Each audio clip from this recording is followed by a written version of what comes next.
1.21 is bringing forward a ton of exciting and new features, but one big question: how do you properly go about preparing for the update? Well, there's plenty of ways you could go about it, but one big thing you shouldn't do is explore. Do not do any exploring in brand new chunks that you've not been in yet. If you do that, then the possibility of having trial chambers spawning inside of these new chunks go down so much, and then you have to go further and further and further out to find yourself some trial chambers. Like, think about when 1.18 came out. This entire area was desert and savanna and everything like that, but then we could see just tiny splodges of just other types of biomes 1.18 generation all around the place. I mean, clearly something like this shouldn't have happened, but the way Bedrock Edition renders chunks and renders like saving those chunks are really different compared to, I think, Java Edition. So I guess if you do know where a trial chamber is and you just happen to be lucky enough, you could get maybe a chunk or two of trial chamber, but I think instead of relying on luck, you might as well just not do any exploring and just wait for the update to officially come out. But if you can't do that, then how else can you go about preparing? Well, inside the update, there's a whole bunch of brand new types of blocks you could actually get. And all of them pretty much are craftable, I believe. And all or most of the materials needed to craft them are inside of current day Minecraft. One of which being tuff. If you want to gather a whole bunch of tuff, then do it right now. Which, by the way, is what I'm going to be doing right now. Tuff is coming in several different variants in 1.21. Almost as many as the amount of stone brick variants we have today. And if you're someone who likes building, or you're just someone who likes playing around with new things, such as myself in both cases, then you might want to make sure you have at least a half-decent stockpile of the stuff, as well as whatever diamonds you find around the place, which... Why did I miss those? For whatever reason. Yeah, this is probably enough for me for now. But before you fully leave the mines, there's other things you might want to look out for. Particularly if you don't have farms for these things, because the crafter, a brand new item which allows you to automatically craft things, is made from redstone and iron. And so if you don't have a farm for either of those, you are going to want to pick up at least some of it around the place. Again, the amount just depends on how much you want to use the crafter, but it is ideal to have at least a little bit in your stockpile. For me personally, I'm already fortunate enough to have an iron farm and to have a pretty decent supply of redstone already. And again, depending on the amount of farms you have would depend on whether you could leave the mines or not right now. We'll get to that in a little bit, but for now, what you need to do on the surface is locate a savanna biome. At least be aware of one could be, because the armadillo spawns, obviously, inside the savanna biome and also inside the Mesa Badlands. So locating one of those biomes inside of already pre-existing chunks would probably be pretty ideal at this point. And again, try not to explore as many new chunks as possible, but if you absolutely have to find a savanna or a mesa, then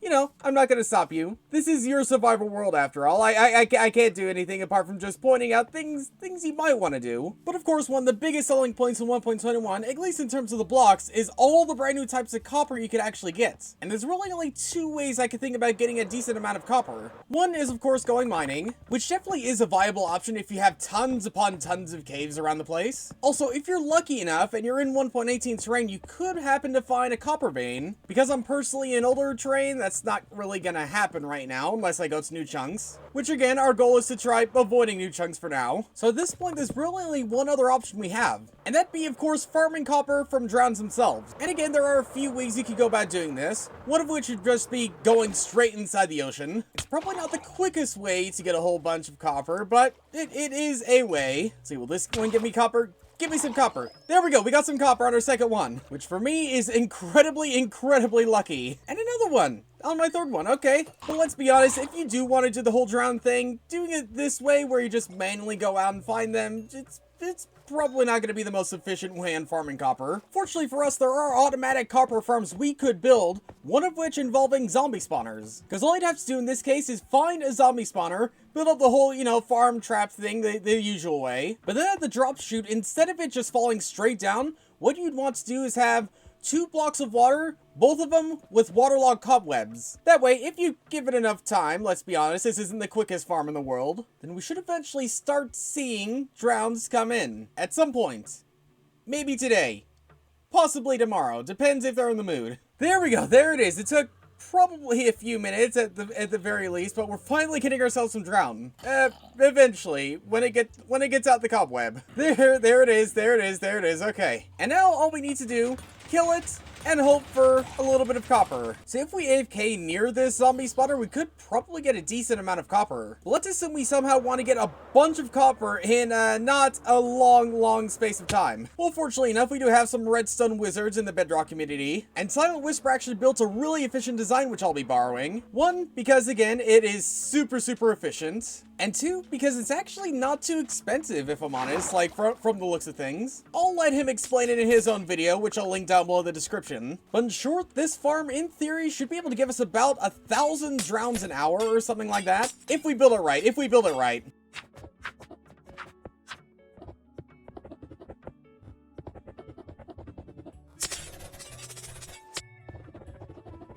And after one or two little mistakes, we built up this entire farm. Hopefully correctly. Something I mildly forgot about is the fact that we need just one block to cover up this entire area for the drown to spawn. But assuming this tinted glass will allow drown to spawn, this farm should be working now. And considering this guy is down here, I have a strong hunch that it is now. But just to see how good these rates are, I'm gonna AFK here for probably a couple hours. Okay, an hour and a half might have done the trick, as we can see. And I bet if I do like an overnight session, I could get so much more copper from this one thing. And so long as you do certain things such as these, it doesn't need to be exactly like this, but so long as you do get yourself prepared, then you will be ready for when 1.21 releases. And with that, thanks for watching, and I'll see you all later.